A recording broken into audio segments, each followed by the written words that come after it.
aquaplanagem ou hidroplanagem. Aquaplanagem ou hidroplanagem. O que é hidroplanagem ou aquaplanagem? Então nós falamos que a aderência é o contato, é a força de atrito do pneu com o solo. E a hidroplanagem ou aquaplanagem? A aquaplanagem é a perda de atrito. Então, a aquaplanagem é a perda de atrito do pneu com o solo. É a perda de contato do pneu com o solo. Nesse caso, nós estamos falando de quê?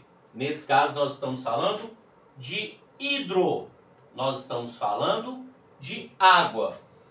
A aquaplanagem é a perda de contato do pneu com o solo devido a uma fina camada de água existente entre o pneu e o solo. Ah, o que é aquaplanagem? Aquaplanagem é uma fina camada... Não. Uma fina camada de água é uma fina camada de água. A aquaplanagem é o que acontece devido a essa fina camada de água.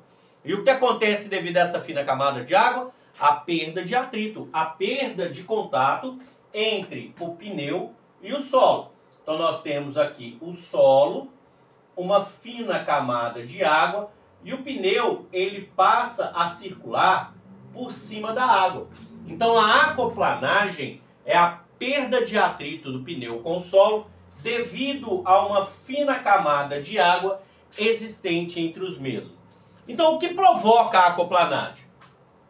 Como nós falamos, é uma lei da física, o fator fundamental de tudo, o primeiro de tudo, é a velocidade. Somente? Não. Somada com a água. Então, se eu tiver apenas a velocidade e água, o veículo ele vai aquaplanar? Sim. Se eu tiver apenas água e velocidade, o veículo ele já vai aquaplanar. Só que existem fatores que vão fazer com que a aquaplanagem aconteça com maior facilidade. Ou seja, existem fatores que vão fazer com que o veículo aquaplane com maior facilidade.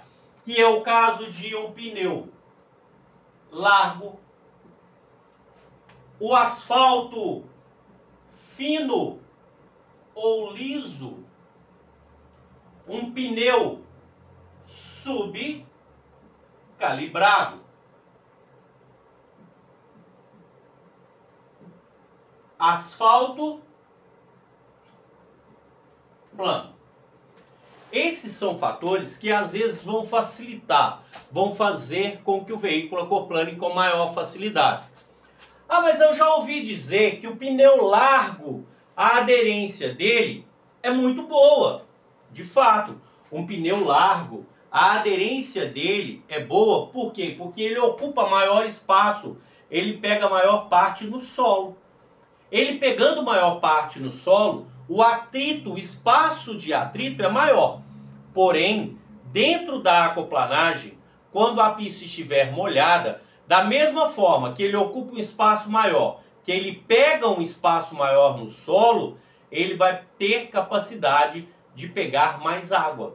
Então ele fará com que o veículo aquaplane com maior facilidade.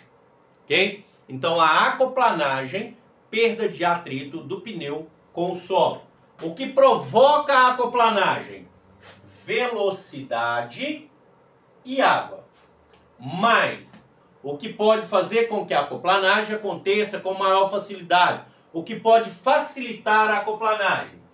Pneu largo, asfalto, o asfalto fino ou liso. O que é o asfalto fino ou liso? O que quer dizer? É igual a essa situação do quadro aqui, ó.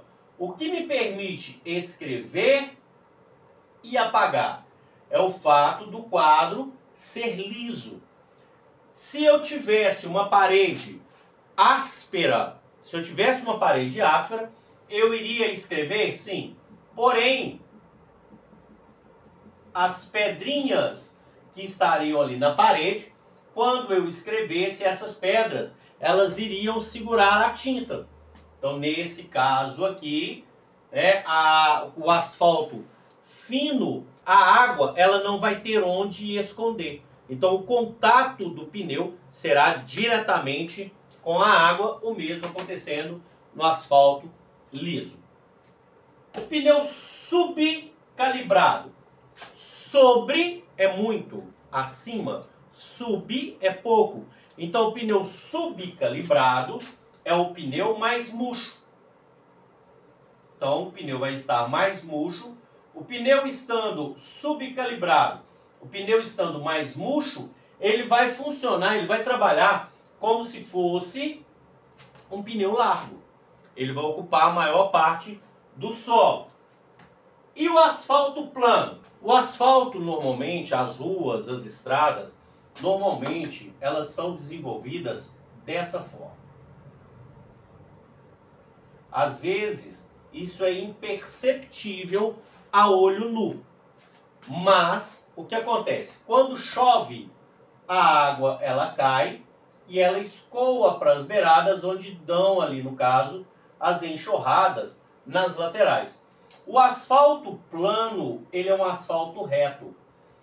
Nesse caso, a água ela vai cair e não vai haver o escoamento da água, formando na pista poças d'água. E essas poças d'água, juntamente com o excesso de velocidade, poderá fazer com que a aquaplanagem aconteça, com que o veículo perca o contato do pneu com o solo. Então, isso é aquaplanagem ou hidroplanagem.